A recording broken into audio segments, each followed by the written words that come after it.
Morning mga guys, for today's video, andito tayo sa ating garden na ginagawa mga guys.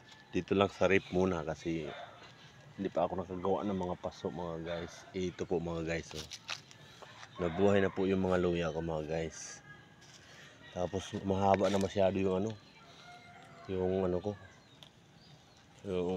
sibuyas ko mga guys. So, maiksi lang to nung nakaraan mga guys. Update ko lang yung mga Tapos yung tanglad ko parang alanganin.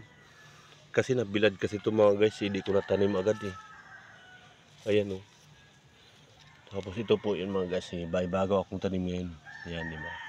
Alam niyo na yan mga guys, di ba nakakatakot oh. Ang itsura. Ayan oh. Sayuti po yan mga guys, pero medyo ang pangit ng itsura mga guys oh. Alam niyo na, wag green-minded. Ayan, pero ang luya ko mga guys, ayan, dumami na siya mga guys. Pinagpuputol-putol ko lang yan para dumami. Tapos may sibuyas ako dito, tinakpan ni Mrs. mga guys. Ayun na, tumubo na. Ayun na mga guys, oh, tumubo na. Dalawa to eh, tinakpan kasi ni Mrs. eh. Ay, nabuhay na mga guys. Dalawa ba? Ayun, baka sakaling isa mabuhay. Dalawa, tatlo na to mga guys. Ayan, oh, di ba? Ito pwede ko na ito bawasan mga guys sa Sabado kasi magtinula ako. Ayan, lalagyan ko ng sibuyas. Putulin ko na lang dito kasi mahaba oh. Ang haba na mga guys. Puputulin ko to para isahog. Tapos maghanap pa ako ng mga sibuyas mga guys na may mga sibol. Di ba? Ang cute ng garden ko mga guys. Oh, dito lang rep. Kasi ang lupa dito mga guys, pwede naman sana. Kaso di ako pwede mag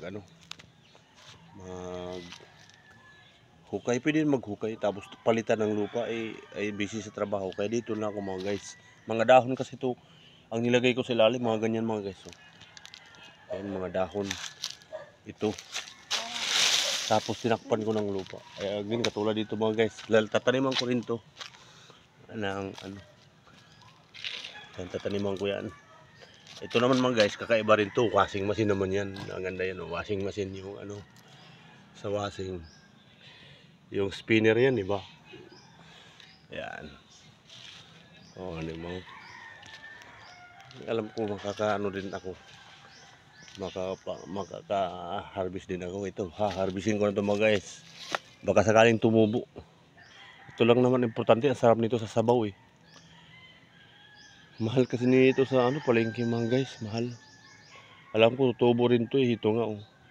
Ayun, tumubo na rin ang sibol mga guys. Ayan, oh. Huwag natin masyadong hawakan. Tapos ito mga guys, sa luya. Buhay na sila mga guys. Dadagdagan ko pa to, gagawa pa ako ng iba. Kasi nabubuhay sila sa paso lang eh. Ito kawawa yung tanglad ko mga guys. Try ko lang yan kung mabubuhay yan. Kasi talaga yan, nabilad kasi yan bago ko na itanim. Isang araw kasi, nakalimutan ko mga guys. Natuyo, totoo nga ang sinabi nila. Tuyo na. Pero mayroon pa namang green na ko lang muna, bantayan ko lang. Tapos didiligan. Hindi ba?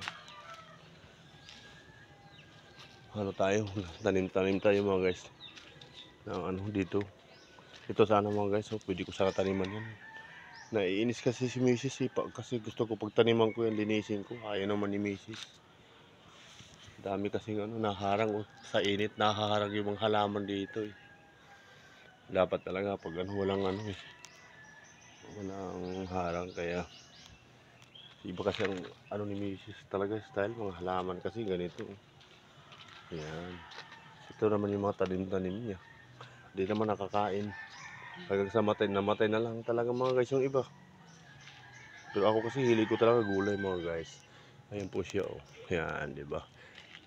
Okay na mga guys, bye-bye muna. Update ko lang kayo sa sunod. Bye-bye, paalam.